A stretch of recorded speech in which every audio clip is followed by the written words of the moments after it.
Bismillahirrahmanirrahim. Assalamualaikum warahmatullahi wabarakatuh. Selamat siang teman-teman dimanapun berada. Semoga semuanya dalam keadaan baik dan selalu berada dalam lindungan Allah Subhanahu wa Ta'ala. Perkenalkan, saya Sada Lesania yang akan memandu jalannya acara akhir pada siang hari ini. Pada tahun 2022 ini, Indonesia kembali dapat melaksanakan ibadah haji ke Tanah Suci setelah kurang lebih 2 tahun menanti. Oleh karena itu, pada hari ini, IBEC berkesempatan untuk bersilaturahmi sekaligus belajar dengan salah satu lembaga yang diberikan amanah untuk mengelola dana dari para calon jamaah haji asal Indonesia. Bersama saya di sini sudah ada Bapak Muhammad Tabrani Nuril Anwar.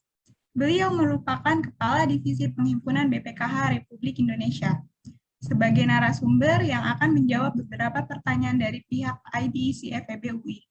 Selamat siang dan selamat datang Pak Nuril. Bagaimana kabarnya hari ini Pak? Alhamdulillah, Mania. Assalamualaikum warahmatullahi wabarakatuh, Mania dan teman-teman. Salam sejahtera buat kita semua. Baik, Alhamdulillah. Semoga kita semua dalam keadaan sehat selalu ya Pak. Pada sesi tanya jawab pertama, kami akan menanyakan mengenai profil singkat dari BPKH itu sendiri yang akan ditanyakan oleh Muhammad Sultan Al-Fajri kepada Bapak Nuril. Waktu dan layar kami persilakan.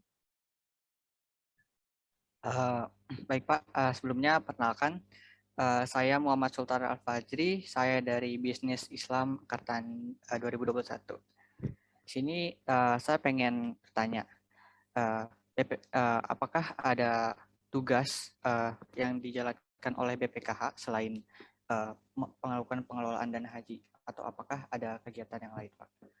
Terima kasih. Langsung saja ya Mbak Nia. Baik, terima kasih Mas Sultan. Jadi BPKH, sebagaimana kami sebutkan tadi di awal, saya sebutkan bahwa berdiri berdasarkan yang pertama adalah Undang-Undang Republik Indonesia Nomor 34 Tahun 2014 tentang pengelolaan keuangan haji. Kemudian yang kedua, Peraturan Presiden Nomor 110 Tahun 2017 tentang Badan Pengelola Keuangan Haji atau BPKH itu sendiri.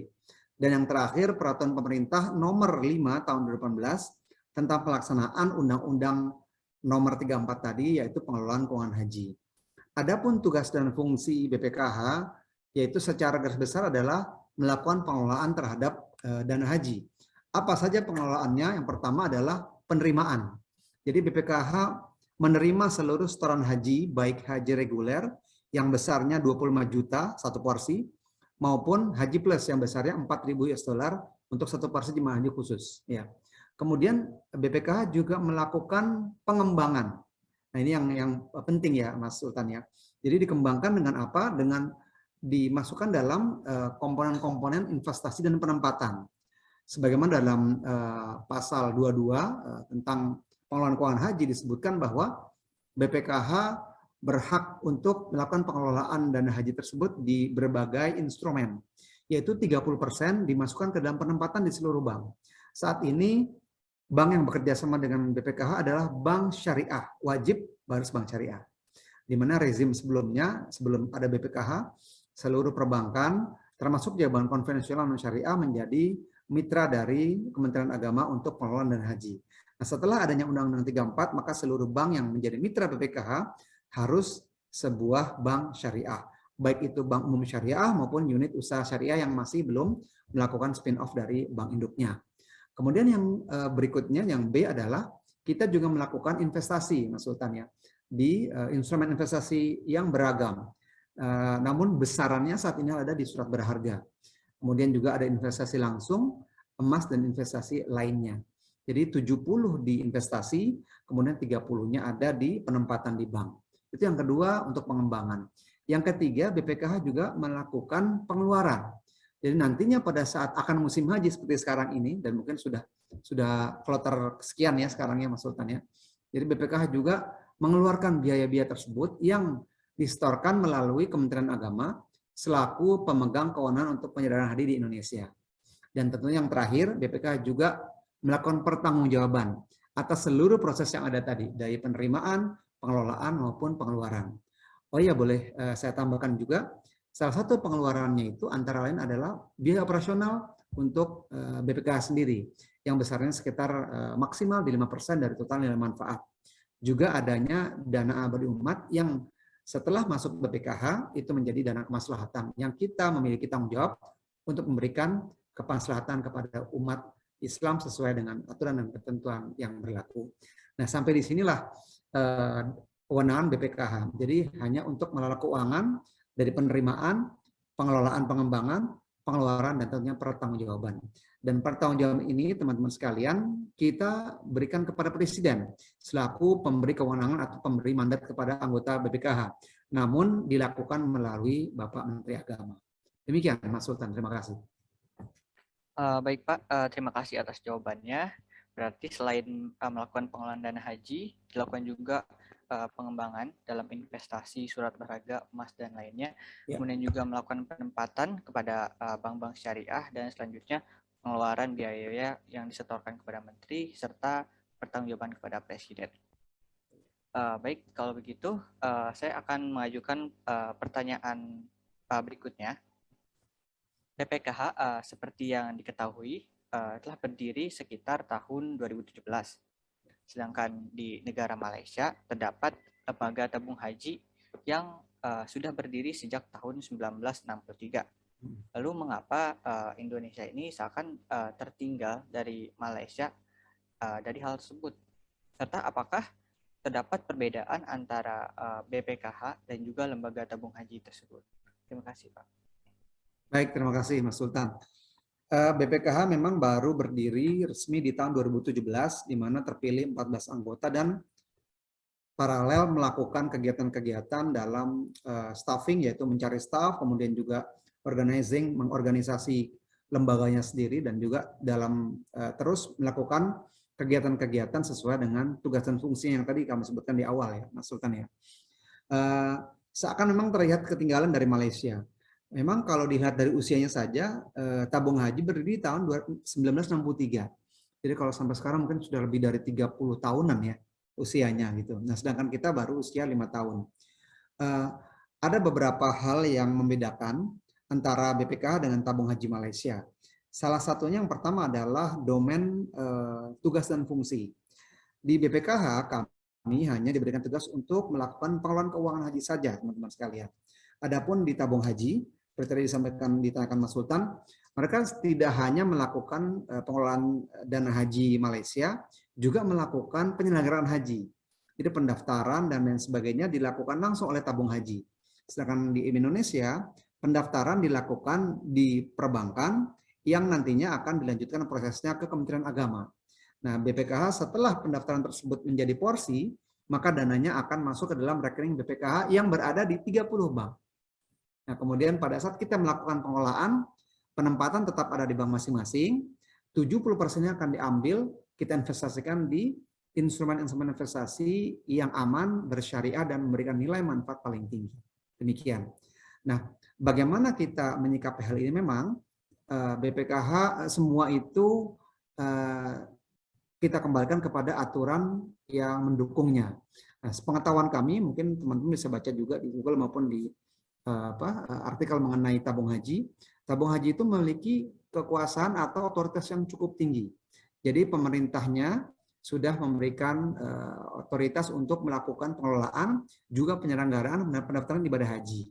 Sehingga mereka bisa mengatur instrumen-instrumen mana yang dibutuhkan dalam rangka jangka pendek, menengah, maupun jangka panjang. Itu yang pertama. Yang kedua, mereka juga diberikan wewenang dan diberikan satu alokasi apabila terjadi kerugian masih bisa diaksep, pemerintah masih dapat mengakomodir hal tersebut gitu. Karena memang setahu yang seperti kita tahu bersama, apabila investasi artinya kan high risk high return ya, semakin tinggi risikonya, maka berbanding lurus dengan semakin tinggi juga returnnya. Nah, BPKH sesuai undang-undang diamanatkan untuk sangat-sangat atau low risk ya, mencari instrumen investasi yang risikonya sangat rendah, sangat aman. Mengapa? Karena tidak diperbolehkan untuk rugi. Seperti itu. Nah, karena dimasukkan dulu juga dalam pasal sepengetahuan kami untuk apabila ada kerugian di BPKH itu masuk dalam ranah kerugian daripada negara seperti itu. Nah, ini mungkin perlu nanti didiskusikan atau ke depan menjadi wacana bagi kita semua. Artinya teman-teman bisa baca banyak sekali tabung haji, mereka memiliki banyak otoritas dan juga karena usia sudah cukup panjang, mereka pun banyak melakukan diversifikasi instrumen investasi di banyak sekali kegiatan-kegiatan. Tidak hanya di di instrumen surat berharga, juga mereka melakukan investasi langsung. Seperti pernah kita dengar mereka invest di kelapa sawit yang ada di Indonesia seperti itu. Dan pernah rugi juga teman-teman sekalian, tapi tetap diberikan ruang oleh pemerintah, oleh government di Malaysia untuk pengelolaan keuangannya. Nah, ini yang mungkin di Indonesia masih kita akan tahap perbaikan ke depan. Karena memang ada di salah satu pasal, kalau teman-teman lihat di Undang-Undang Nomor 34, bahwa seluruh anggota badan dan anggota Dewan Pengawas itu menanggung renteng terhadap kerugian apabila terjadi sesuatu di BPKH. Namun dengan catatan memang sudah dilakukan secara mendetil dan juga atas kesalahan-kesalahan yang tidak bisa dikategorikan dalam kesalahan bisnis seperti itu. Hal ini mungkin yang menjadi pertimbangan ya. Kami berharap dan insya Allah kita optimis teman-teman sekalian bahwa BPKH ke depan kita tetap ingin berkembang terus dengan berbagai masukan dari masyarakat dan juga stakeholder perhajian dan teman-teman mahasiswa pastinya, dan melihat ke depan seperti apa, kita ingin membawa BPKH akan lebih amanah, lebih agile gitu ya, dan lebih juga dapat memberikan manfaat untuk umat dan khususnya para jemaah haji. Mudah-mudahan sesuai dengan usia yang bertambah, kita juga makin dewasa dan makin memberikan kebermanfaat yang lebih banyak buat umat di Indonesia. Itu mungkin Mas Sultan. Terima kasih. Baik Pak, terima kasih atas jawabannya dan sudah sangat menjelaskan. Selanjutnya saya kembalikan ke MC. Terima kasih Bapak Nuril dan Sultan. Sesi selanjutnya adalah pertanyaan mengenai teknis dan berita terkini terkait pengelolaan keuangan haji oleh BPKH yang akan ditanyakan langsung oleh Muhammad Zaki Archer, Adinda Primalis Hidayati, dan Nabila Fahrinisa kepada Bapak Nuril. Waktu dan layar kami persilakan. Baik, terima kasih Nia atas kesempatannya untuk bertanya. Sebelumnya perkenalkan Pak Nuril, nama saya Muhammad Zaki Archer, mahasiswa Ilmu Ekonomi Islam angkatan 2020. Saya izin mengajukan beberapa pertanyaan Pak. Untuk pertanyaan saya yang pertama, mungkin ini isu yang cukup lama ya Pak, dan cukup heboh di masyarakat terkait dengan penempatan dana haji untuk mendanai proyek infrastruktur. Mungkin dari BPK sendiri bagaimana dalam menanggapi hal ini? Terima kasih Pak. Baik, terima kasih Mas Zaki. Banyak sekali beredar informasi yang tidak bertanggung jawab, yang hoax ya di luar, bahwa emang BPKH dana haji dipakai untuk pembangunan infrastruktur ya. Bahkan juga digunakan yang sekarang ini kemarin di IKN seperti itu ya. Juga untuk jalan tol dan lain-lain. Sesungguhnya seperti ini, saya sampaikan bahwa sesuai dengan peraturan Presiden nomor 5 tahun 2018, bahwa BPKH berkewajiban untuk melakukan diversifikasi penempatan dan investasi. Yang pertama 30% tadi yang saya sampaikan untuk penempatan pada 30 bank atau seluruh mitra bank syariah di Indonesia. Dan yang kedua 70% itu ditempatkan di surat berharga. Dalam hal ini surat berharga itu tidak ada batasnya teman-teman sekalian. Jadi kalau surat berharga memberikan manfaat yang sangat besar, dan yang pasti surat berharga yang dimiliki oleh negara atau SUN atau sukuk itu sangat-sangat aman. Karena kita tahu rating Indonesia pun cukup baik, dan juga kita paham dan kita mendukung bahwa Indonesia ke depan akan lebih baik daripada sebelum-sebelumnya. Itu optimisme kita ya. Jadi artinya di surat berharga. Yang kedua juga investasi di investasi langsung. Nah, investasi langsung inilah masuk dalam kategori yang tadi. Selama ini BPKH belum pernah melakukan investasi langsung di infrastruktur. Ini kami sampaikan. Jadi mengapa isu itu terjadi? Karena mungkin memang mayoritas dari investasi kita, Mas Zaki, dialokasikan untuk surat berharga. Itu surat berharga syariah yang dimiliki oleh pemerintah. Mengapa? Karena memang itu yang paling aman. Apalagi di masa pandemi kemarin, tahun 2000 sampai 2021, mungkin sampai sekarang ya, instrumen investasi yang paling aman dan memberikan nilai manfaat yang cukup tinggi adalah di surat berharga yang dimiliki oleh pemerintah atau SBSN atau sukuk pemerintah. Nah, dari sukuk ini kemudian bisa jadi digunakan untuk pembangunan ya. Biasanya SBSN digunakan untuk pembangunan gedung-gedung di Kementerian Agama yang memang digunakan untuk kemaslahatan umat seperti perguruan tinggi dan lain sebagainya. Kemudian juga bisa saja oleh Kementerian Keuangan sukuk hasil investasi BPKH ini digunakan untuk pembiayaan pemerintah. Bisa saja pembiayaan infrastruktur maupun lainnya. Namun kami sampaikan bahwa yang langsung untuk infrastruktur memang belum ada, gitu ya. Apakah boleh atau tidak diatur pelarangannya, Mas Zaki? Namun memang ini menjadi isu sensitif ya, karena kita khawatir untuk investasi infrastruktur cukup panjang.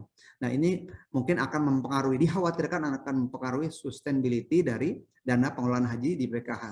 Namun kami yakinkan kepada teman-teman sekalian dan kepada masyarakat bahwa insya Allah BPKH dengan sekuat tenaga, effort yang tinggi untuk mengelola dana ini secara amanah. Artinya apa? Kita siapkan instrumen yang terpendek, menengah, dan juga jangka panjang. Mengapa jangka panjang? Karena seperti diketahui, jemaah haji kita ini sekarang udah lebih dari 5 juta antriannya. Jadi kalau tadi saya sampaikan untuk ditabung haji itu sekitar antriannya hampir 100 tahun, ya, Bapak teman-teman bisa lihat berapa tahun ya, karena memang dengan demografi yang berbeda dengan Indonesia sedikit diuntungkan gitu ya. Kita yang paling lambat itu sekitar 40 sampai 46 tahun. Di Malaysia itu bahkan hampir 100, bahkan isunya kalau tidak salah lebih dari 100 tahun. Maka dari itu di Malaysia itu ada satu fatwa bahwa diperbolehkan untuk mendaftar haji setelah lahir. Ya. Jadi setelah mempunyai nik itu langsung bisa didaftarkan menjadi calon jemaah haji karena memang sangat panjang waktu tunggunya. Kembali ke yang tadi Mas Zaki, bahwa secara aturan tidak dilarang, namun kita tetap mengambil jalan tengah. Sebagaimana teman-teman lihat di Undang-Undang Nomor 34, salah satu kaidah dari investasi BPK adalah aman, kemudian syariah, dan yang memberikan nilai manfaat yang tinggi. Kita memilih, kalau kita investasi langsung pastinya ada risiko. Nah di BPKH belum ada format untuk pencadangan risiko sebagaimana dipedomani oleh perbankan seperti itu. Nah kami mengambil yang paling aman yaitu di surat berharga. Adapun surat berharga oleh pemerintah digunakan untuk pembangunan, ini sudah di luar domain kami. Yang pasti kami mendapatkan nilai manfaat sesuai target yang diamanatkan kepada BPKH. Demikian. Jadi insya Allah berita tersebut ada hoax. Kami dan BPKH belum pernah melakukan investasi secara langsung di infrastruktur. Demikian. Dan mayoritas investasi kami saat ini adalah di surat berharga. Mengapa? Karena ini yang paling aman dan syariah serta paling memberikan nilai manfaat di masa-masa seperti ini. Itu mungkin. Terima kasih, Mas Zaki. Baik, terima kasih Pak Nuril. Mungkin saya sedikit rekap atas pembahasan yang sudah Bapak paparkan, bahwa kalau untuk investasi secara langsung ke proyek infrastruktur dari BPK sendiri belum ada format seperti itu. Akan tetapi kebanyakan dari dana yang dikelola digunakan untuk investasi pada surat berharga negara, yang mana surat berharga ini bisa saja digunakan untuk membangun proyek infrastruktur. Akan tetapi BPKH akan mendapatkan imbalan pasti mungkin setiap periodenya ya Pak. Betul sekali, ya. Dalam periode tertentu imbal hasilnya sudah sesuai dengan kami punya RIT itu rencana investasi tahunan ya. Jadi target kami misalkan di angka taruhlah 10 triliun per tahun. Kita capai itu, dan salah satu instrumen yang komponen yang memberikan keuntungan adalah dari investasi di surat berharga tadi, Mas Zaki. Terima kasih banyak Pak Nuril atas penjelasannya. Kemudian saya ingin beralih nih Pak ke pertanyaan kedua. Mungkin kalau Bapak tadi menjelaskan terkait dengan pengelolaan dana haji yang dilakukan oleh BPKH sudah sangat komprehensif sekali nih Pak. Akan tetapi masyarakat secara luas bisa atau tidak ya Pak untuk mengakses dari laporan keuangan atau laporan investasi yang dilakukan oleh BPKH. Adapun kalau misalnya bisa mengakses laporan tersebut di mana dan dalam bentuk apa? Apakah dalam bentuk laporan keuangan ataupun infografis yang disediakan oleh BPKH itu sendiri? Terima kasih Pak. Ya. Baik, terima kasih Mas Zaki. Salah satu asas yang diamanatkan kepada kami adalah prinsip keterbukaan atau transparansi. Kami juga sudah mendapatkan ISO di beberapa kategori kegiatan dan juga operasional kami. Nah, untuk laporan keuangan sendiri, BPK setiap tahun mempublikasikannya di sekitar bulan Januari kepada publik di harian umum ya. Setiap tahun selama sekali minimal. Kemudian kami juga memiliki website yaitu di www.bpkh.go.id. Di dalamnya teman-teman bisa melihat laporan keuangan, kemudian juga apa bentuk-bentuk investasi yang dilakukan BPKH, kemudian juga prinsip-prinsipnya yang antara yang tadi kami sebutkan harus syariah, ya seluruh investasi kita harus berprinsip syariah. Tidak ada lagi yang tidak berprinsip syariah. Artinya mitra kita pun harus mitra yang memiliki instrumen investasi syariah. Kemudian yang kedua tadi ada prinsip kehati-hatian, Mas Zaki. Harus hati-hati karena ini dana umat, dana yang tidak boleh rugi, seperti itu. Kemudian manfaat, artinya apa? Kita mencari komponen atau instrumen keuangan investasi yang memberikan manfaat yang tinggi dibanding yang lain. Seperti itu. Yang keempat adalah nirlaba. Laba yang diberikan, yang dihasilkan itu seluruhnya diberikan kepada kemanfaatan bagi jemaah haji. Jadi berbeda dengan pada kalau teman-teman lihat di bank itu pengurus ataupun direksi mendapatkan tantiem atau keuntungan dari laba tersebut, maka di sini tidak ada, hanya mendapatkan memang sesuai dengan ketentuan. Dan yang kelima adalah akuntabel. Ya, jadi kita benar-benar diperiksa oleh BPK, kemudian juga pemeriksaan pun setahun sekali dan terus menerus, artinya tidak ada waktu-waktu yang kita tidak diperiksa oleh teman-teman dari BPK. Dan yang terakhir ini yang kami perlu sampaikan, transparan. Karenanya teman-teman bisa melihat di website kami ya, di bpkh.go.id tadi ada laporan keuangan dalam PDF. Recording stopped. Ada juga kegiatan-kegiatan Recording in BPK progress. juga ada berupa informasi seperti infografis tadi. Mungkin nanti di akhir bisa kami sampaikan, bisa saya sampaikan ya Mas Zaki ya. Saya coba cek dulu. Baik, terima kasih Pak Nuril atas penjelasan yang sangat komprehensif. Mungkin untuk pertanyaan selanjutnya akan saya alihkan kepada teman saya yaitu Dinda. Untuk Dinda, waktu dan tempat kami persilakan. Oke, baik. Terima kasih atas kesempatannya. Sebelumnya, perkenalkan, nama saya Dinda Primalis Hidayati, mahasiswa jurusan Bisnis Islam angkatan 2021. Saya di sini juga izin mengajukan beberapa pertanyaan terkait pengelolaan dana haji ya Pak. Untuk pertanyaan pertama, berdasarkan apa yang saya ketahui itu terdapat perbedaan antara biaya yang harus dibayarkan oleh calon jemaah haji dan biaya yang harus dikeluarkan oleh Kementerian Agama terkait perjalanan haji satu orang jamaah. Bagaimana ya Pak pihak dari BPKH mengelola hal tersebut? Terima kasih Pak, dipersilakan. Baik, terima kasih Mbak Dinda, pertanyaan bagus sekali ini ya. Jadi biaya haji di Indonesia pernah mungkin teman-teman lihat di Google ya, cari bahwa biaya kita ada termurah ya. Mengapa murah? Ternyata salah satunya adalah diberikan subsidi berupa nilai manfaat ya. Jadi jamaah haji menyetorkan saat ini ya di tahun 2022 ini adalah setoran awalnya 25 juta ya. 25 juta kemudian selama sekian tahun jemaah haji menunggu pun mendapatkan nilai manfaat atau berupa virtual account. Mengapa disebut virtual account, Mbak Dinda dan teman-teman, bahwa virtual account ini tidak dapat diambil secara tunai. Artinya dia akan menambah ke dalam setoran haji, tapi tetap virtual, tetap dilakukan pengelolaannya oleh BPKH. Nah, pada saat yang bersangkutan atau jemaah haji akan berangkat haji, maka virtual account itu akan dicairkan.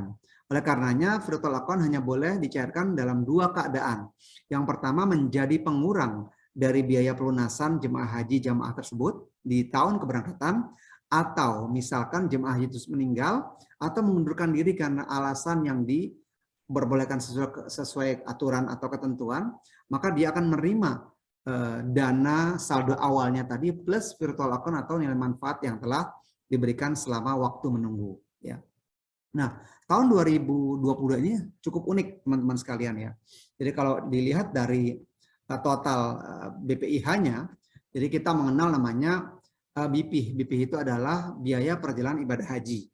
BP itu merupakan biaya yang dibayarkan oleh calon jemaah haji. Yang pertama pada saat yang bersangkutan menyetorkan setoran awal yaitu 25 juta. Kemudian untuk tahun 2022 ini BP ada angka sekitar 15 juta 10 tambahannya, jadi 35 juta. Jadi pada saat pelunasan di tahun 2020 yang lalu, sebelum pandemi, itu jamaah haji sudah diminta untuk melunasi. Nah, pada saat pandemi, ada pengumuman dari Kerajaan Arab Saudi bahwa tidak menerima jemaah haji dari selain penduduk asli, maka seluruh dunia tidak ada haji waktu itu. Nah, mereka yang sudah melunasi, maka mendapatkan juga keuntungan atau manfaat selama waktu menunggu 2 tahun. Seperti itu. Maka dari itu pada saat ada pengumuman pemerintah di bulan Februari Maret kemarin, bahwa BPIH atau BPIH kita yang harus dibayarkan ada 39 juta, setiap jemaah haji yang sudah menyetor ekuivalen sekitar 35 juta, tidak mendapatkan tambahan lagi biaya 4 juta. Artinya mereka tidak akan mengeluarkan biaya sesen pun. Dari mana 4 juta 4 juta sekiannya diambil dari nilai manfaat yang bersangkutan. Demikian, ya, itu yang pertama. Kemudian ternyata 39 juta ini ditambahkan dengan biaya-biaya lain, ya, artinya biaya yaitu pemondokan dan biaya penerbangan dan lain-lain. Itu total saat ini untuk tahun 2022 biaya ibadah haji BPIH-nya atau total biaya yang dibayarkan plus daripada subsidi pemerintah, subsidi BPKH adalah sekitar 81 juta, teman-teman sekalian. Nah, ditambah kemarin mungkin teman-teman dengar ya, ada tambahan sekitar 1,5 triliun. Untuk apa? Yaitu untuk adanya peningkatan atau kenaikan biaya pada saat Armina atau Masyair. Masyair itu teman-teman mulai dari Arafah di tanggal 8 atau 9 Zulhijjah, kemudian mereka akan ke Mina tanggal 10, 11, 12, dan mereka kembali ke Makkah untuk melakukan tawaf ifadah dan menyelesaikan ibadah hajinya. Jadi 4 hari ini teman-teman ada kenaikan biaya yang hampir 300%. Inilah yang menjadikan total biaya ibadah haji tahun 2022 untuk reguler udah hampir mencapai angka 100 juta ya, karena ada tambahan sekitar 14 sampai 16 juta per jemaah haji. Dan ini diambil dari nilai manfaat dan juga biaya-biaya efisiensi ibadah haji. Itu mungkin. Terima kasih. Baik, Pak. Terima kasih banyak atas penjelasannya yang sangat jelas dan komprehensif ya, Pak. Nah, kemudian Pak, untuk pertanyaan berikutnya, tadi sempat mention juga ya, yang 1,5 triliun rupiah. Kan berdasarkan apa yang saya ketahui juga, Kementerian Agama RI itu secara resmi meminta tambahan biaya kepada DPR sebesar 1,5 triliun rupiah yang sempat diusulkan tadi dan udah disetujui. Nah, biaya tersebut itu diambil dari nilai manfaat dan efisiensi keuangan haji.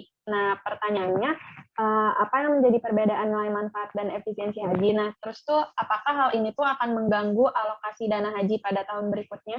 Terima kasih, Pak. Mohon tanggapannya ya, Pak.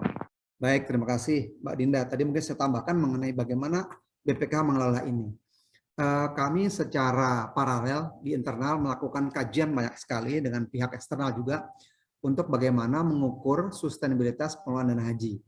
Artinya, sebagaimana kita bahas tadi bahwa subsidi yang diberikan kepada jemaah haji saat ini faktanya ya itu lebih besar daripada biaya yang dibayarkan oleh jemaah haji. Ya. Ini sesungguhnya, ini wacana diskusi ya teman-teman ya, mengganggu kata-kata istitoah atau kemampuan. Ya, artinya gini, kalaulah misalkan saya ingin pergi ke Bali gitu ya, kalau pergi ke Bali harus mampu syaratnya gitu kan. Saya hanya bayar mampunya 1/3, 2/3 dibayarkan oleh orang lain. Itu artinya kan saya sesungguhnya mungkin ya belum masuk kategori mampu. Ya. Namun ini yang menjadi salah satu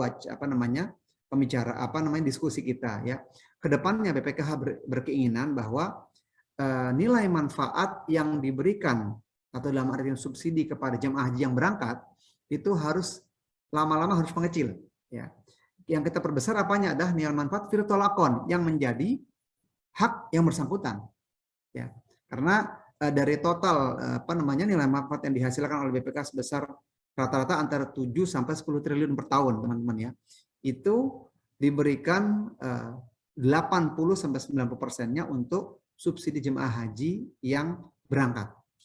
Nah, misalkan kita andaikan setiap tahun pembiayaan haji itu sekitar 15 triliun sekali haji gitu ya teman-teman ya. Jadi setengahnya itu adalah merupakan subsidi dari nilai manfaat BPKH gitu. Nah, kita inginnya ke depan nilai manfaat atau subsidi itu semakin kecil, tapi porsi virtual account yang menjadi hak masing-masing jemaah haji itu semakin besar. Ya, salah satunya adalah ini wacana ya teman-teman sekali, wacana dan artinya belum jadi ketentuan. Kita ingin bahwa ada rasionalisasi biaya penyelenggaraan ibadah haji teman-teman. Kalau kalau boleh saya menyampaikan, alhamdulillah saya berhaji tahun 2014. Pada saat itu saya membayar pelunasan sekitar 10 juta dari awal pada saat saya bayarkan 20 juta, kemudian saya diminta 14 juta. Jadi 2014, Mbak Dinda, waktu itu saya membayar totalnya ada 34 juta. Nah, kalau kita lihat yang tadi saya sampaikan, di tahun 2022 ini atau tahun 2020 yang lalu, jamaah haji masih membayar rata-rata di angka 34-35 juta. Artinya, dari hampir sekitar 5-7 tahun, itu biaya haji tidak bergerak. Padahal inflasi sudah bervariasi, kemudian juga harga-harga komponen-komponen pendukung ibadah haji yang terutama terbesar adalah di aftur untuk pesawat terbang, transportasi, itu naiknya sudah berkali-kali lipat seperti itu. Nah, salah satu dampak daripada adanya peperangan dan lain-lain yang sering kita dengar itu adalah memang naiknya harga-harga untuk pendukung penerbangan. Nah, kalau kita ibaratkan umroh saja yang hanya 9 hari, 7 hari berada di Tanah Suci, 2 harinya transportasi, itu yang paling minimal ada 25 juta. Nah, ini haji teman-teman yang selama 40 hari minimal, kemudian makannya diberikan selama 51 kali makan. Ya. Jadi antara di Madinah dan Makkah diberikan. Kemudian jamaah haji pun mendapatkan 1.500 real uang pengembalian untuk living cost yang bersangkutan. Artinya dari total 35 juta tadi sudah berkurang 5 juta, Mbak Dinda. Hanya 30 juta. Nah, inilah yang kita ingin rasionalkan ke depan.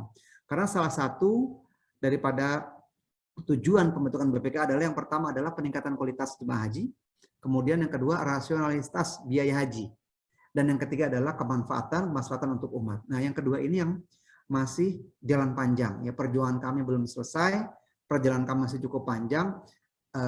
Dengan adanya merasionalisasi biaya haji ke depan lebih baik, artinya lebih rasional, tidak seperti sekarang lebih banyak subsidi atau komponen lainnya, biaya lainnya, itu insya Allah akan membuat dana haji ini tetap terkelola dengan baik. Artinya na'udzubillah tidak akan sampai terjadi ponzi seperti itu. Nah, alhamdulillah selama ini BPK terus melakukan upaya-upaya baik secara internal maupun eksternal untuk upaya tadi merasionalisasikan ibadah nilai daripada BPIH tadi. Nah, ini mungkin juga kami butuh masukan, usulan dari teman-teman mahasiswa nih kan, mahasiswa terus bergerak ya, artinya banyak sekali masukan-masukan dari luar. Nah, kita mengelola ini dengan cara memaksimalkan seluruh potensi investasi tadi dengan baik seperti itu. Itu yang pertama. Yang kedua, pertanyaan tadi, Kementerian Agama selaku penyelenggara ibadah haji meminta tambahan kepada DPR sebesar 1,5T. Hal ini tidak bisa dipungkiri karena memang adanya kenaikan-kenaikan pada saat di tanah masyair tadi, di tanah Arafah, Musdalifah dan Mina, teman-teman. Di sana itu kalau kami dapat informasi, dahulu kala memang jamaah haji tidak ada sistem sewa menyewa, teman-teman di sana. Tapi untuk tahun ini itu diberikan sewa per jam. Jadi semakin lama berada di Musdalifah ada hitung-hitungannya. Kemudian berapa jam di Arafah ada hitung-hitungannya. Nah, mengapa? Karena memang saat ini salah satunya Arab Saudi memaintain ibadah haji ini bukan semata-mata hanya ibadah saja, teman-teman, tapi sebagai bagian dari pariwisata. Kita lihat ada visi Saudi Arabia 2030 dan di mana mungkin secara tambang minyaknya sudah tidak sebaik dulu dan mereka mengoptimalkan dari sisi pariwisata. Teman-teman lihat kemarin mungkin sebagai akhir dari jawaban kepada Mbak Dinda, pada saat Ramadan kemarin betapa membeludaknya jamaah umroh dari seluruh dunia, terutama Indonesia. Kami dapat laporan dari Kementerian Agama bahwa sebelum Ramadan, Kementerian Agama mendapatkan hutang untuk memberangkatkan hampir 60.000 jemaah umroh sebelum Ramadan. Tapi pasca Ramadan, kelebihan pemberangkatan sebanyak 60.000. Artinya, teman-teman melihat bahwa kerajaan Arab Saudi membuka peluang sebanyak-banyaknya untuk melakukan umroh. Sampai mungkin 2 minggu atau seminggu sebelum haji dimulai kemarin, itu umroh masih ada. Ya, sampai tanggal 20-an sekitar Mei itu saya lihat masih ada umroh. Mengapa? Karena salah mungkin itu. Jadi mereka ingin maksimalkan pendapatan dan pajak-pajak untuk makanan dan lain-lain itu naik tinggi sekali. Karena itu menjadi komoditas daripada pendapatan negara di kerajaan Arab Saudi. Itu mungkin salah satu yang menyebabkan tadi adanya kenaikan tersebut. Itu Mbak Dina, terima kasih. Iya, baik Pak. Terima kasih atas penjelasannya, sangat jelas dan mudah dipahami, juga sangat komprehensif ya Pak. Terus tadi juga saya agak kaget juga, ternyata meskipun udah bertahun-tahun berlalu gitu, tapi biaya hajinya tetap sama gitu ya. Dan semoga nanti ke depannya juga pengelolaan dana haji ini bisa semakin baik ya Pak, gitu, supaya tercapai visi misinya. Nah, kemudian untuk selanjutnya mungkin saya akan teruskan kepada teman saya, Nabila Fahrinisa. Terima kasih. Baik, selamat siang Pak. Perkenalkan, nama saya Nabila Fahrinisa dari Program Studi Ilmu Ekonomi Islam 2021. Saya izin melanjutkan pertanyaan, masih dalam bahasan yang sama terkait dengan pengelolaan dana haji. Untuk pertanyaan selanjutnya, seperti yang kita ketahui, antrian haji di Indonesia itu kan kian memanjang, di mana adanya antrian kian memanjang ini membuat adanya paket atau program haji yang berbeda untuk ditawarkan kepada para calon jamaah, seperti ada jamaah haji reguler dan juga plus. Mungkin yang ingin ditanyakan adalah apa saja perbedaan yang akan dirasakan oleh jamaah haji reguler dan plus, serta adakah perbedaan penanganan dari BPKH itu sendiri. Terima kasih Pak. Baik, terima kasih Mbak Nabila, pertanyaannya bagus sekali. Kami sampaikan bahwa jenis haji di Indonesia ada 3 ya, sesuai dengan Undang-Undang nomor 9 nomor 8 tahun 2019, yaitu UU yang untuk pengelolaan ibadah haji. Ini undang-undangnya diberlakukan untuk Kementerian Agama Republik Indonesia. Yang pertama adalah haji reguler. Haji reguler dengan setoran porsi satu orang itu 25 juta, kemudian akan mendapatkan manfaat terus, nanti dia antri sekian tahun. Kemudian yang kedua adalah haji khusus atau haji plus, ya kita kenal ya. Itu dengan menyetorkan 4.000 US dollar maka dapat satu porsi dan bisa menunggu sekitar 5-7 tahun saat ini. Seperti itu antriannya. Kalau untuk haji reguler tadi, antrian tercepat kalau tidak salah di Ambon ya. Itu di bawah 12 tahun ya, 11 atau 12 tahun. Antrian terlama saat ini di Kabupaten Bantaeng itu hampir 46 atau 48 tahun, teman-teman. Ya. Ya, antrian bervariasi tergantung dengan jumlah penduduk muslim di masing-masing provinsi, karena dibagi masing-masing provinsi, seperti itu. Kemudian yang ketiga adalah namanya ada haji mujamalah atau kita kenal dengan haji furoda, mungkin teman-teman pernah dengar ya. Haji furoda itu haji yang diatur oleh Kementerian Agama tapi tidak dioperasionalkan oleh BPK maupun Kementerian Agama. Jadi tetap itu masuk dalam domain pengaturan secara besaran oleh Kementerian Agama selaku pemilik kewenangan pengaturan penyelenggaraan ibadah haji. Namun untuk teknisnya itu diserahkan ke masing-masing. Nah, adapun untuk haji reguler, Mbak Nabila, itu seluruhnya dilakukan operasionalnya kewenangan dari pemerintah Republik Indonesia. Dalam ini Kementerian Agama, dari mulai pendaftaran, kemudian sampai nanti penyelenggaraan, diatur kloternya dan lain-lain. Nah, adapun untuk haji khusus, namanya khusus ya, jadi mereka tetap ada bidang yang mengatur di Kementerian Agama, tapi penyelenggaraannya diserahkan ke masing-masing pihak swasta. Jadi bisa kita bilang haji reguler itu haji negeri, ya. Kalau haji khusus itu haji swasta, ya. Karena diberikan kepada masing-masing PIHK. Apa itu PIHK? Singkatan dari penyelenggara ibadah haji khusus PIHK. Jadi yang sering kita dengar travel ya. Ada banyak nama-nama yang bagus lah ya seperti itu. Travel itu terdaftar di Kementerian Agama dan harus mendapatkan izin dari Kementerian Agama. Nah, apa perbedaannya? Jelas ada berbeda. Pertama, biayanya pun berbeda. Ya, sebagian dari biaya reguler ada disubsidi oleh pemerintah. Yang tadi saya sampaikan di awal. Adapun untuk teman-teman di haji khusus tidak mendapatkan subsidi dari BPKH. Mendapatkannya hanya nilai manfaat yang tadi sama kami sampaikan. Ya. Jadi kalau di reguler itu sekitar 5, 10, bahkan 20 tahunan, kalau di khusus itu mungkin hanya 5-7 tahun antrinya. Nah di masa itulah mereka mendapatkan nilai manfaat juga seperti itu. Nah adapun untuk fasilitas itu berbeda. Penyelenggaranya berbeda, kalau ini oleh negara, kalau ini oleh swasta. Biayanya berbeda dan juga fasilitas pasti berbeda. Dengan adanya perbedaan biaya tersebut, biasanya hotel-hotel atau pemondokan dari haji khusus itu lebih dekat kepada tempat-tempat dari jumroh di lempar jumroh, kemudian juga di Masjid Haram seperti itu. Karena memang dengan sesuai dengan biaya yang dikeluarkan, ya. Kalau tidak salah antara sekitar 8.000 sampai 10.000 US dollar untuk rate daripada harga per haji khususnya. Dan yang ketiga adalah tadi yang kami sampaikan, untuk haji furuda pun ada sekarang. Walaupun memang sangat terbatas kuotanya, dan ini diberikan terbatas oleh Kerajaan Arab Saudi untuk travel-travel tertentu gitu ya. Nah, ini biayanya cukup tinggi juga ya teman-teman, hampir sekitar 20 sampai 25.000 US dollar satu orang. Nah, untuk haji ini tidak ada antri ya. Nah, karena menggunakan line khusus dari Kerajaan Arab Saudi. Nah, memang diatur oleh kementerian itu ada 2, haji khusus dan haji reguler. Jelas dari harga dan fasilitas agak berbeda, namun insya Allah tetap pemerintah Indonesia dalam hal ini Kementerian Agama dan BPKH terus memperbaiki fasilitas. Ini akhir pertanyaan atau jawaban Mbak Nabila ya, bahwa tahun 2014 itu di Arafah tendanya masih seperti tenda lapangan teman-teman. Jadi ada lapangan luas.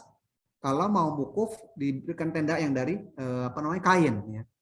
Jadi kalau kehujanan tuh bisa agak-agak netes-netes juga ya.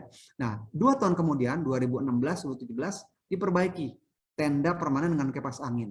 2018-19 diperbaiki lagi dengan adanya air conditioner. Jadi ada AC-nya. Jadi sekarang teman-teman kalau pergi haji sekarang ini, baik di Mina maupun di Arafah, tendanya sudah tenda permanen. Seperti tenda yang ada di Mina yang sering kita lihat ya, negeri 1000 tenda itu kan. Nah, teman-teman lihat kalau di Arafah pun sudah seperti itu.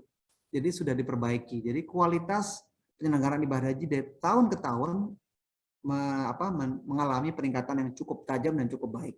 Dan dengan upaya kerjasama BPKH, Kementerian Agama dan juga DPR selaku pemegang kewenangan dan stakeholders perhajian, juga dukungan dari banyak sekali pihak, baik seperti Kementerian Kesehatan dan juga Kementerian Luar Negeri dan lain-lain. Insya Allah kita ingin terus memperbaiki kualitas dari penyelenggaraan ibadah haji. Seperti itu, Mbak. Baik, terima kasih Bapak sekali lagi atas paparannya yang cukup komprehensif. Mungkin boleh dilanjut untuk pertanyaan selanjutnya. Untuk pertanyaan selanjutnya, banyak dari masyarakat atau publik yang mengharapkan adanya pembangunan fasilitas khusus bagi jamaah haji dan umrah asal Indonesia melalui pengelolaan dana haji yang dilakukan oleh BPKH. Nah, saat ini menurut informasi yang beredar, BPKH itu tengah berupaya untuk merealisasikan hal tersebut melalui proyek yang bernama Rumah Indonesia. Mungkin boleh dijelaskan bagaimana teknis program tersebut dan bagaimana progresnya sekarang. Terima kasih. Baik, terima kasih Mbak Nabila. Memang salah satu masukan dan banyak sekali usulan-usulan agar kita membangun semacam wisma ya. Jadi kenapa enggak dengan adanya Indonesia sebagai pengirim kontingen haji terbesar sedunia ya, yaitu 220.000 jemaah per tahun gitu kan. Dan umrohnya pun nomor 2 setelah Pakistan kalau tidak salah ya. Jadi umroh kita masih nomor 2 ya teman-teman ya. Itu pun sudah hampir lebih dari 1 juta saya kira per tahunnya. Dan potensi ini sangat bisa memberikan kebermanfaatan dan juga harusnya Indonesia bisa lebih baik daripada negara-negara lain. Namun memang pertama karena penyelenggaraan ibadah haji juga baru diserahkan kepada BPKH di 5 tahun terakhir. Artinya ketentuan atau aturan-aturan untuk memaksimalkan nilai manfaat, kemudian juga keuntungan dan infrastruktur di Saudi Arabia itu mudah-mudahan ke depannya akan bisa kita realisasikan. Yang pertama. Yang kedua, tidak mudah teman-teman untuk berinvestasi di tanah haram ya, terutama di Makkah dan Madinah. Karena ada ketentuan internal yang sepengetahuan kami, sehemat pengetahuan saya itu ada aturan khusus bahwa tanah-tanah di sana tidak bisa dimiliki oleh investor dari luar negeri, begitu. Kalaupun kita ingin membangun sesuatu harus namanya kerjasama dengan pihak investor internal ya atau dalam negeri, baik mungkin penyertaan modal atau pembelian saham itu yang kami dengar seperti itu. Itu yang kedua. Yang ketiga juga perbedaan daripada hukum ya. Teman-teman ketahui bahwa setiap negara punya pondasi hukum perdata maupun pidana masing-masing. Nah, ini mungkin merupakan satu challenge buat kita ya, terutama BPKH dan juga stakeholder perhajian. Kita ingin membangun rumah Indonesia di sana yang dipergunakan oleh jemaah umroh lah minimal. Karena kalau jemaah haji kan hanya setahun sekali, Mbak Nabila ya. Setahun sekali cuma 40 sampai taruhlah 30 sampai 40 sampai 60 hari. Nah, adapun umroh sepanjang tahun ya. Haji itu hanya dilakukan di 3 bulan ya. Asyhurum ma'lumat ya, mulai bulan Syawal, kemudian mulai bulan Zulqa'dah dan Zulhijjah biasanya antara bulan itu mereka zaman dulu orang berhaji ya. Tapi intinya adalah di tanggal 9 sampai tanggal 10 sampai tanggal 13 tadi ya. Jadi hanya digunakan sekitar 2 bulan paling lama ya. Padahal potensi yang banyak adalah jemaah umroh seperti itu. Nah, ini mungkin ke depannya menjadi challenge buat kami di BPKH. Adapun kalau terkait dengan hukum tadi, mungkin kita bisa lebih banyak berdiskusi, berkomunikasi dengan teman-teman muassasah ya. Karena di Saudi itu teman-teman seluruh haji dan umrah disilakan ke swasta. Jadi pemerintahnya, Kementerian Ibadah Haji Umrah hanya menentukan ketentuan-ketentuan besarannya saja. Adapun pemondokan, akses dan lain-lain itu disilakan kepada yayasan atau muassasah, sering kita dengar ya. Muassasah di mana-mana itu merupakan lembaga swasta yang diberikan wewenang oleh Kerajaan Arab Saudi untuk mengatur ibadah haji dan umroh. Seperti itu. Nah, yang dialami oleh teman-teman di tabung haji, sepengetahuan kami adalah mereka bekerja sama dengan pihak lain. Ya. Jadi ada satu hotel yang disewakan dan itu bersama-sama dibiayai oleh pihak investor di internal maupun juga pihak tabung haji tersebut. Ya. Jadi untuk saat ini memang kita masih terus berupaya untuk merealisasikan tersebut dan kemarin juga kita ada sempat akan melakukan kerjasama dengan muassasah dalam hal transportasi. Jadi kita menggandeng kalau tidak salah PT Damri ya sebagai mitra di Indonesia untuk bermitra dengan Kementerian Transportasi yang ada di Saudi Arabia dalam hal menyediakan transportasi buat jemaah haji dan umroh di Arab Saudi khususnya untuk Indonesia. Kemudian yang kedua juga kita sedang berdiskusi cukup panjang dan juga cukup dalam dengan PT PP sebagai BUMN karya yang ada di Indonesia dalam rangka merealisasikan hal tersebut. Tidak mudah, cukup panjang, namun insya Allah tetap bisa kita lakukan dengan berbagai upaya dan kolaborasi dengan berbagai pihak. Itu teman-teman. Terima kasih Mbak Nabil. Baik, terima kasih atas penjelasan yang komprehensif. Baik, saya izin untuk merestate kembali. Membludaknya para jamaah haji dan umrah itu mendorong pemerintah untuk segera merealisasikan pembangunan rumah Indonesia atau Wisma. Nah, namun dalam prosesnya kita menemui berbagai tantangan seperti tidak mudah untuk melakukan investasi di tanah haram dan juga terdapat perbedaan hukum.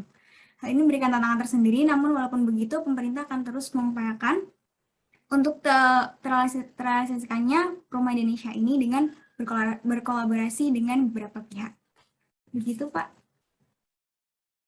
Betul sekali Mbak Nabila, makasih. Baik, terima kasih Pak. Untuk pertanyaan selanjutnya, saya sampaikan pada teman saya.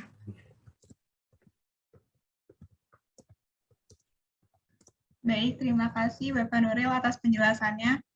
Selanjutnya, sebagai seorang anak muda Muslim, tentunya menjadi impian dari kita semua untuk beribadah ke Tanah Suci.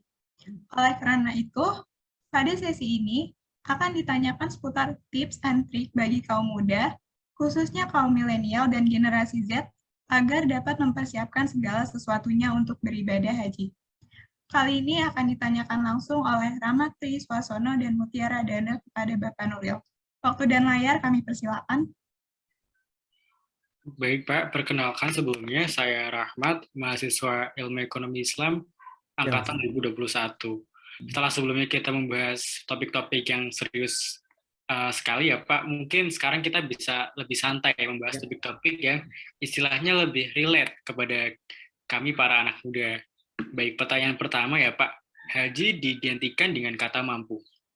Pertanyaannya, lantas bagaimana definisi mampu seseorang di sudut pandang BPKH sebelum memutuskan untuk pergi berhaji? Baik, terima kasih Mas Rahmat. Pertanyaannya bagus sekali ini ya. Jadi memang dalam surat Al-Imran disebutkan walillahi 'alan nasi hajjul baiti man istata'a ilaihi sabila. Dan wajib haji bagi mereka yang mampu pergi ke Baitullah. Mampu ini dikategorikan dalam beberapa hal. Yang pertama adalah mampu secara harta pastinya. Karena ibadah haji merupakan ibadah harta, harus membayar dan perjalanan. Kemudian mampu juga yang kedua secara kesehatan. Karena harus pergi ke tanah suci dan ibadahnya tidak bisa dilakukan di tanah air ya. waktunya tertentu, tempatnya juga tertentu. Ya. Yang ketiga juga istitoah atau kemampuan secara perjalanan. Ya. Kita tahu mungkin seperti banyak sekali negara-negara yang tidak diperbolehkan datang ke Saudi, mungkin ada beberapa negara gitu ya, yang di blokade atau di ban gitu. Nah itu pun tidak wajib haji karena tidak ada kemampuan ke sana. Kemudian yang keempat juga mampu secara apa namanya keamanan ya. Apakah di Saudi aman ya? Ini kaitan dengan kemarin yang pandemi ya. Pada saat ada pandemi, pemerintah Arab Saudi, kerajaan Saudi memberlakukan ketentuan tidak ada haji dari luar kerajaan, dari luar negeri. Ini merupakan bagian dari mampu keamanan atau kesehatan tadi.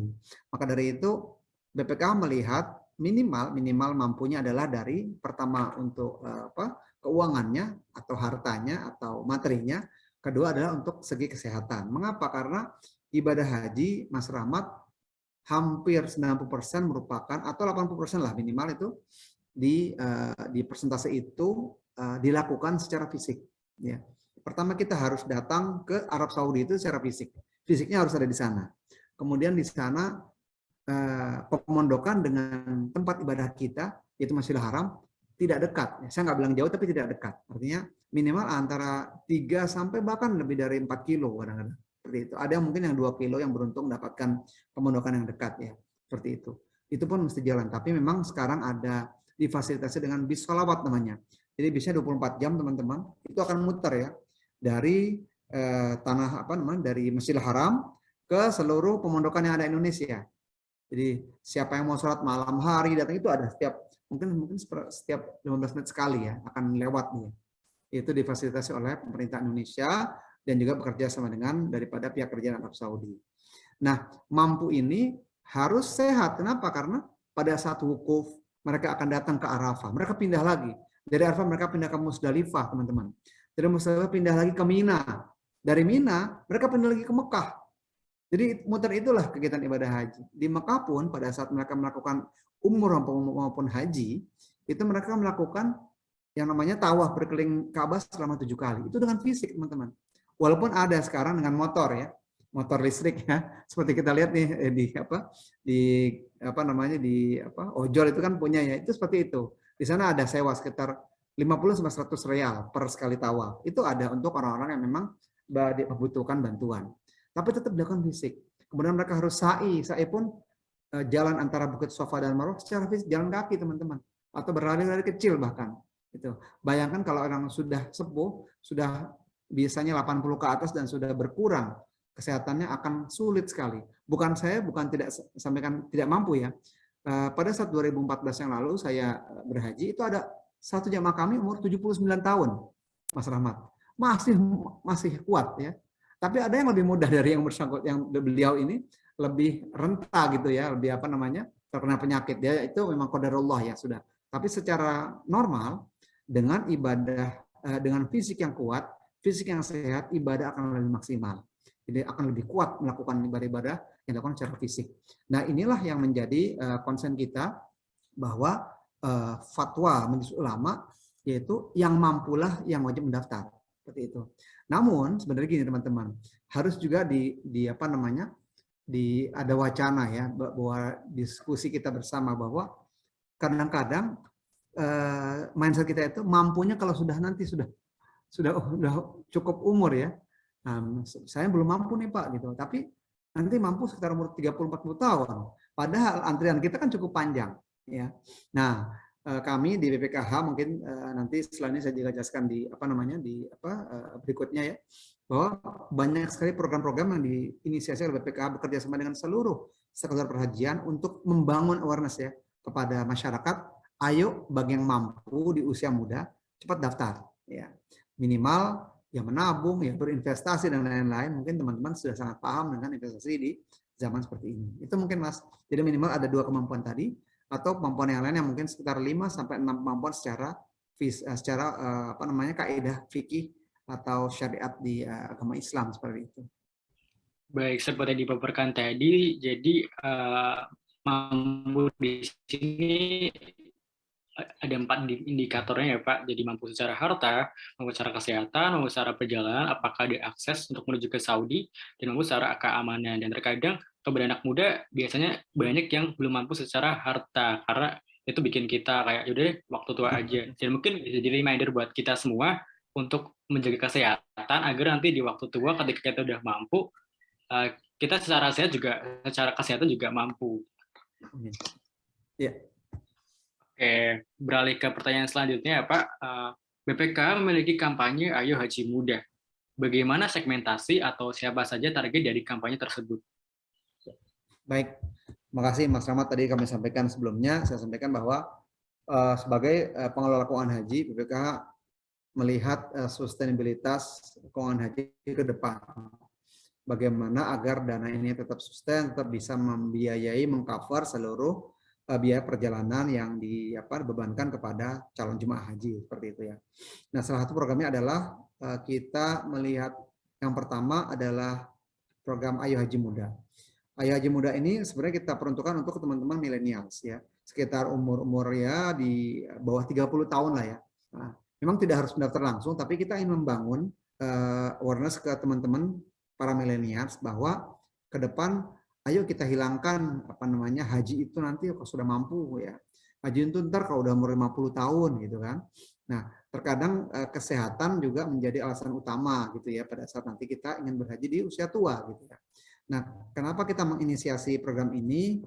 Yang pertama adalah kita tahu bahwa 75% pendaftar haji atau haji tunggu saat ini adalah di atas 40 tahun, teman-teman.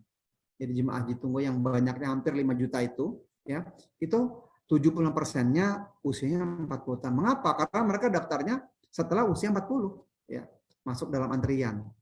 Nah, kemudian yang kedua, antrian haji kita saat ini, qadarullah dengan segala plus minusnya bahwa memang masyarakat kita udah cukup banyak terpapar informasi mengenai agama dan kesadaran agama yang cukup tinggi, maka berbondong-bondong untuk mendaftar haji seperti itu. Nah, antrian kita itu cukup panjang. Jadi kalau misalnya kita ambil yang terpendek saja seperti di Ambon ya, Ambon itu kalau nggak salah sekitar 12-11 tahun. Kalau daftar di usia 40 tahun, berarti orang-orang yang antri di Ambon tadi umur 52 tahun baru akan berhaji. Itu belum dipotong dengan adanya pandemi ya. Dengan pandemi kemarin teman-teman, Mas Rahmat dan teman-teman, ada mundur sekitar 2 tahun. Seperti itu. Mereka yang berangkat harusnya 2020, nyatanya harus berangkat di tahun 2022. Ya, seperti itu. Jadi yang pertama mengenai tadi fakta bahwa 70% jamaah haji tunggu adalah usia 40 tahun ke atas. Kemudian yang kedua antrian cukup aja. Dan yang ketiga, kita ingin dengan kesehatan yang prima, maka haji akan lebih afdol, lebih baik, dan lebih memberikan manfaat. Ya.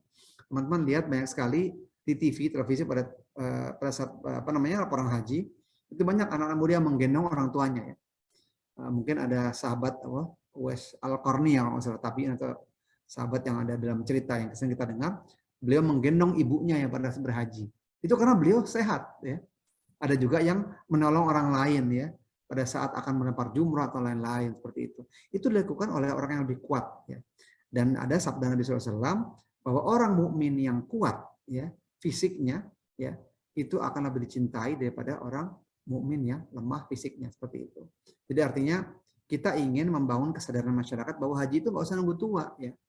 Nah mulai sekarang coba apa yang kita lakukan? Yang pertama ya kita lihat literasi haji dari BPK, dari Kementerian Agama seperti itu atau dari lembaga-lembaga lain seperti itu. Yang kedua dengan cara apa? Dengan cara menabung minimal ya. Pasti teman-teman ada uang yang diberikan orang tua masing-masing atau nanti mudah-mudahan ada yang menyambi mungkin jadi asdos atau yang menjadi apalah di kampus masing-masing. Ketika mendapatkan pendapatan, yuk sisihkan sedikit buat tabungan haji kita. Ya. Nanti mudah-mudahan dengan niat yang kuat, niat yang tulus, Allah mudahkan kita untuk mengumpulkan biaya tersebut seperti itu. Nah kita ingin teman-teman masyarakat yang usia di bawah 30 tahun sudah mulai menyadarikan nanti ada gap usia teman-teman ya. Insya Allah teman-teman yang para pendahulu kita nih, senior-senior yang umur 50, 60 nanti akan selesai juga masanya. Nah, mudah-mudahan pada saat teman-teman yang usia di bawah 20 atau milenial ini teredukasi dengan baik mengenai bagaimana berhaji di usia muda, bagaimana menyiapkan haji, mudah-mudahan pada saatnya nanti beliau-beliau ini menjadi orang lah gitu ya, sudah mulai memberikan kiprah di masyarakat, juga bisa merubah mindset seluruh masyarakat atau umat secara masif, secara banyak orang gitu ya. Jadi agar supaya haji ini kita siapkan dari muda ya. Maka dari itu Kementerian Agama membuka pendaftaran haji minimal itu teman-teman di usia 12 tahun ya. Adapun untuk berangkatnya minimal 18-an atau dia sudah menikah. Gitu. Jadi, kalaupun sekarang teman-teman di usia 17 atau 18 tahun itu sudah bisa mendaftar, ya, atau minimal menabung untuk mendaftar haji. Itu mungkin Mas Rahmat yang bisa kita lakukan. Jadi, kita ingin merubah mindset masyarakat secara umum bahwa haji itu ntar aja kalau udah mampu deh, gitu kan. Dan mampunya kapan kita nggak tahu. Padahal mampu itu bisa kita rencanakan. Sebagaimana kemampuan kita misalnya, Mas Rahmat ingin membeli sepeda motor, gitu kan. Diminta oleh orang yang menabung. Akan nabung dia setiap bulan bisa 200.000 kan. Saya punya tujuan, punya azam, punya goals untuk punya nanti motor gitu ya di usia sekian. Nah, nabung yang semangat, begitu pula haji ya. Mudah-mudahan ini bisa kita analogikan dengan haji juga ya. Bahwasanya haji pun perlu direncanakan dan bisa dipersiapkan. Ya. Baik Pak, terima kasih dan saya sangat setuju dengan jawaban Pak Nuril bahwa mindset orang-orang di Indonesia perlu diperbaiki ya Pak terkait dengan kemampuan untuk pergi berhaji. Baik, untuk pertanyaan selanjutnya akan saya serahkan kepada teman saya. Oke, baik. Bismillahirrahmanirrahim. Terima kasih untuk kesempatan bertanyanya, Pak. Perkenalkan, saya Mutiara Dane dari Ilmu Ekonomi Islam 2020. Jadi izinkan saya bertanya, haji dinilai sebagai sesuatu yang mahal.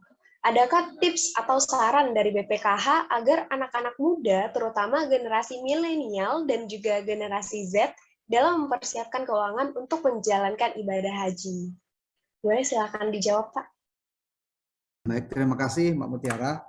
Bagus sekali pertanyaannya, bagaimana cara mempersiapkan haji bagi generasi Z atau generasi milenial. Yang pertama, ayo kita, istilah sekarang, kita kepoin ya. Kita cari tahu mengenai haji ya. Apa itu haji, kemudian juga kan tak kenal maka ta'aruf ya, bukan tak sayang, harus kenal, harus cari tahu ya, apa itu haji, kemudian apa salah satunya mungkin ya, haji itu adalah rukun Islam yang melengkapi, menyempurnakan rukun Islam kita yang 5 ya, ditaruh di belakang, yang kelima adalah haji jika mampu memang, tapi mampu bisa dilakukan perencanaannya, satu, yang kedua, apa pahalanya buat orang yang haji.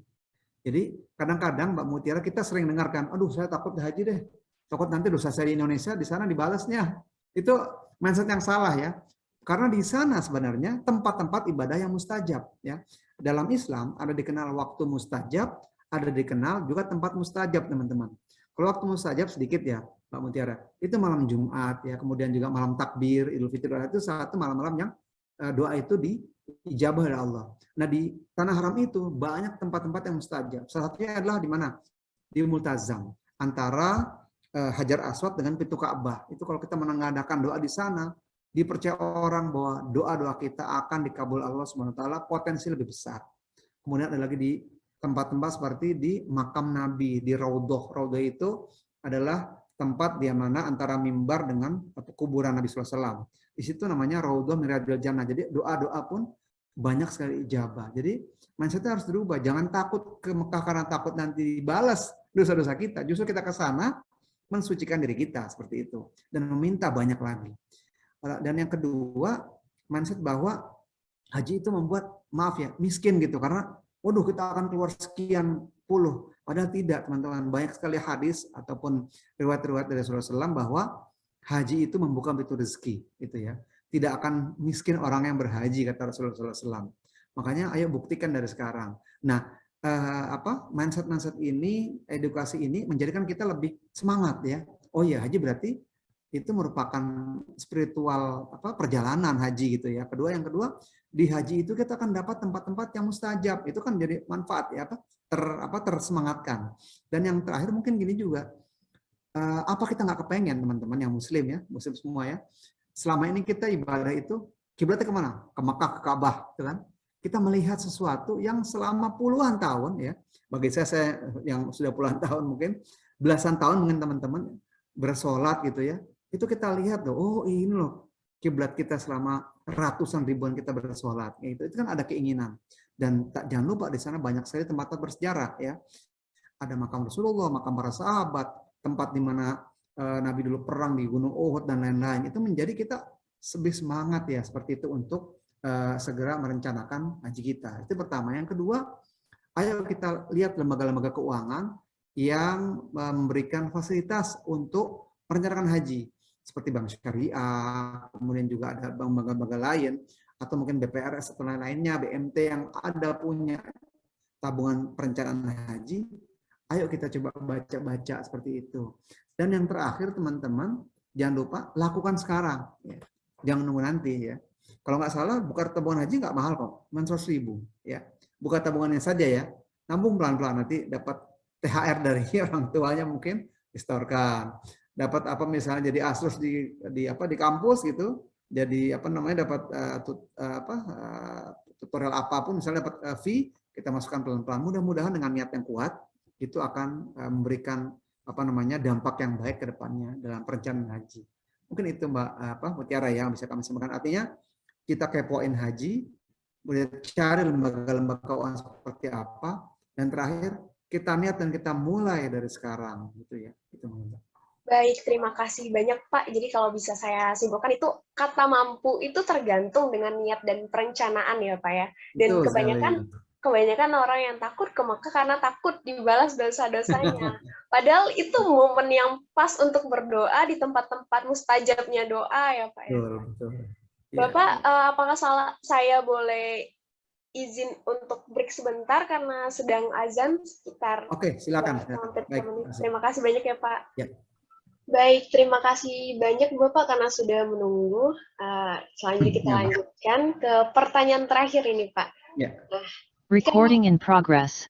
Dikarenakan ibadah haji yang memiliki antrian yang cukup lama, sehingga banyak para calon jemaah haji yang sudah uzur ketika berangkat. Adakah tips pengelolaan keuangan dari BPKH, khususnya bagi para anak muda yang akan mendampingi orang tua mereka berhaji?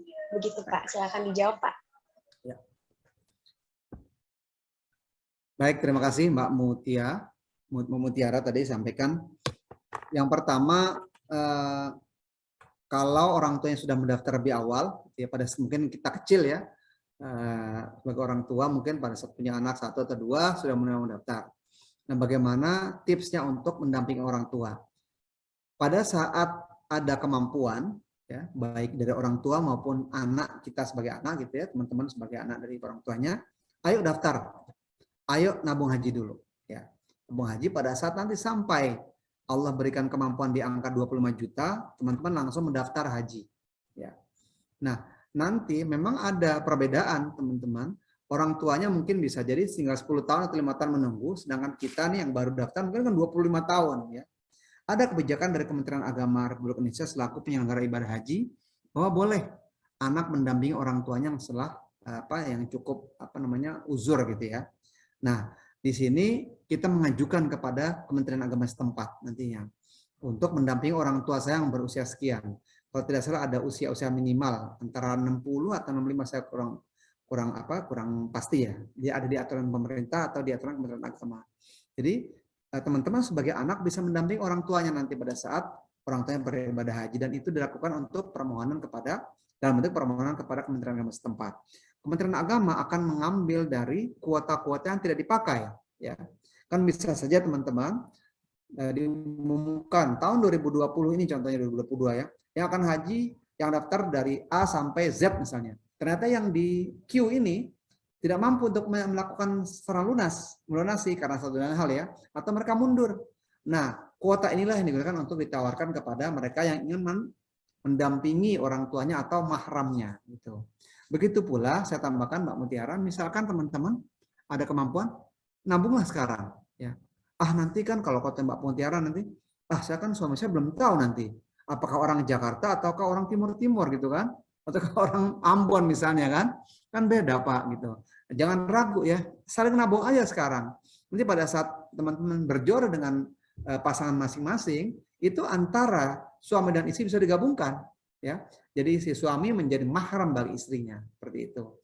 Nah, anak bisa menjadi pendamping bagi orang tuanya. Begitu. Jadi yang penting sekarang didaftarkan dulu, jaga kesehatan kita, terus berkarya yang baik sehingga Allah memberikan kemudahan untuk dalam rangka perencanaan ibadah haji ini.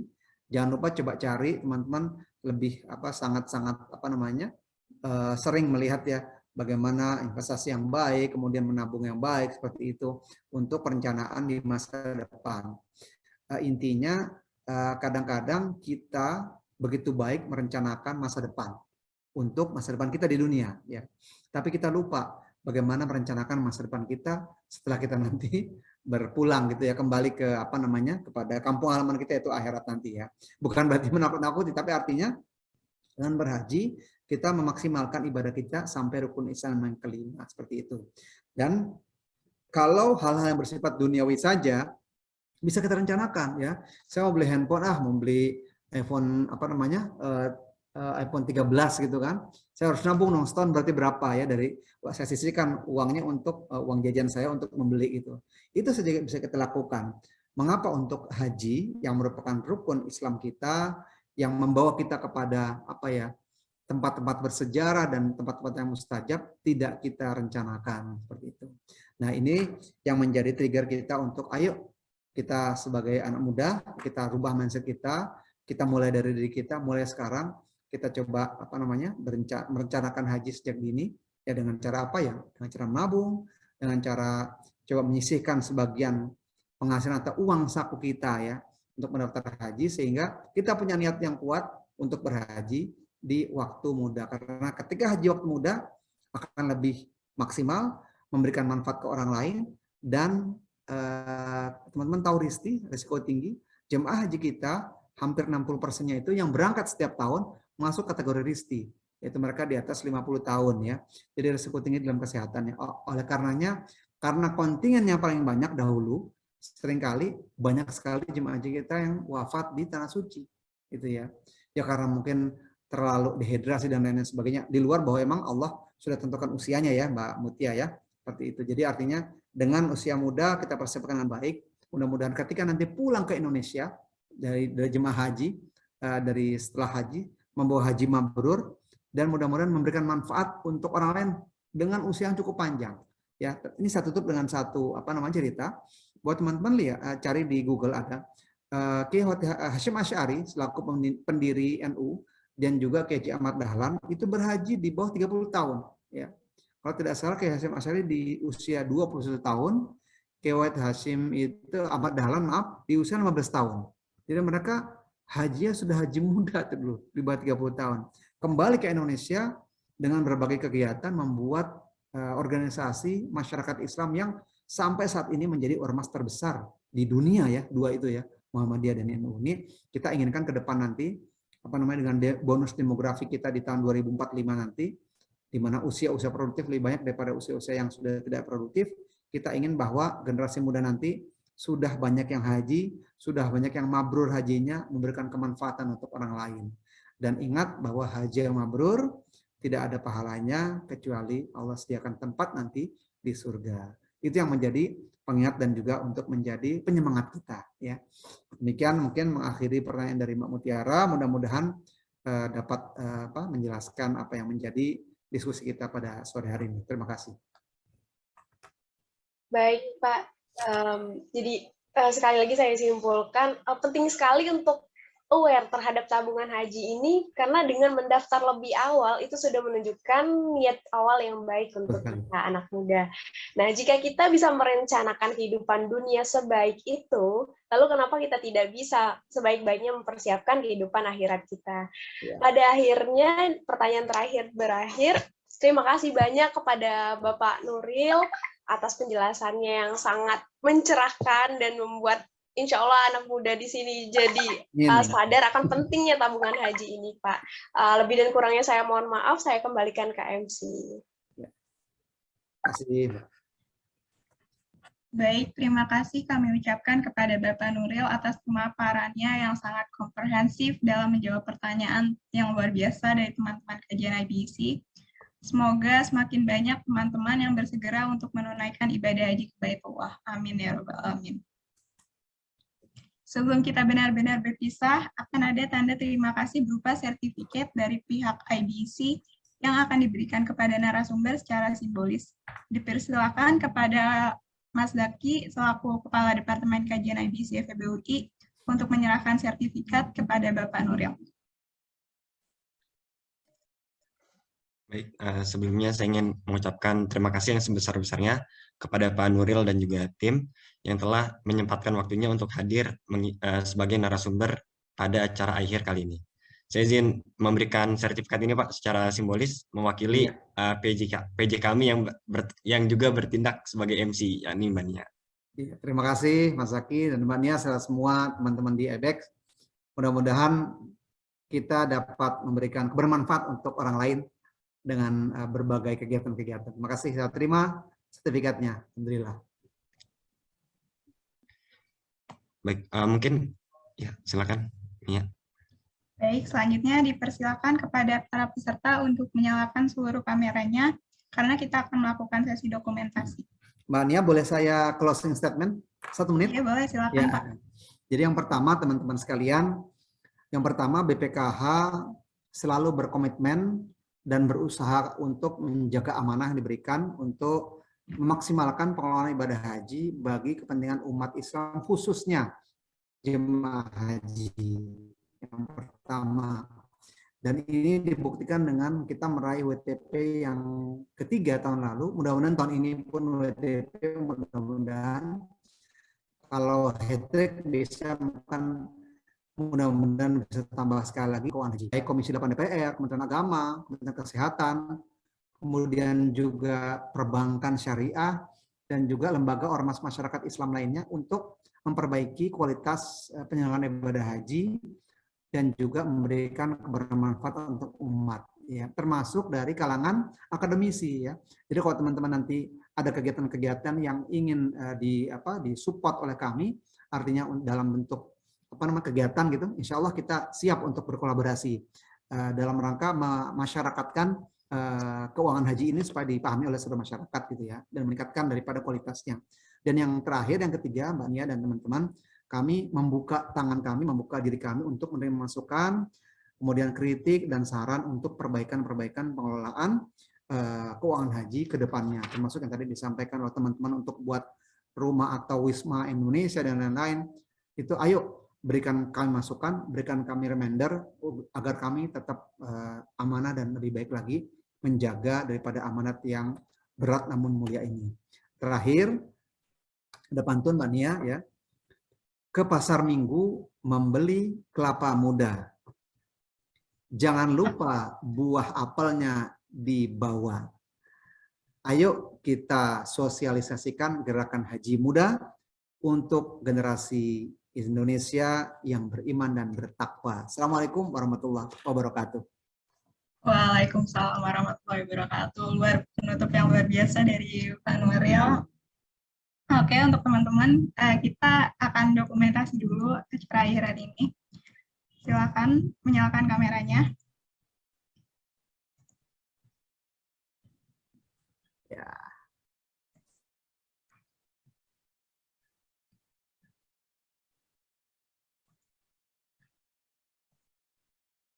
Sudah belum nih dihitung? Baik, untuk operasional mohon dibantu, saya akan aba-aba ya. Ya, bisa. 1, 2, 3. Boleh sekali lagi? 1, 2, 3. Baik, terima kasih Bapak Nuril dan tim sudah menyempatkan waktunya ke akhir. Akhir kata, saya Saada Lesania selaku MC mewakili IBEC pamit undur diri. Wassalamualaikum warahmatullahi wabarakatuh. Waalaikumsalam warahmatullahi wabarakatuh. Terima kasih Mbak Nia dan teman-teman IBEC, Mas Raihan, makasih. Ya. Selamat teman-teman lain. Terima kasih juga Pak Selalu. Nuril. Assalamualaikum warahmatullahi wabarakatuh. Mari. Waalaikumsalam warahmatullahi wabarakatuh. Terima kasih Pak. Terima kasih banyak Bapak. Terima kasih banyak Pak. Terima kasih banyak, Pak. Terima kasih Pak.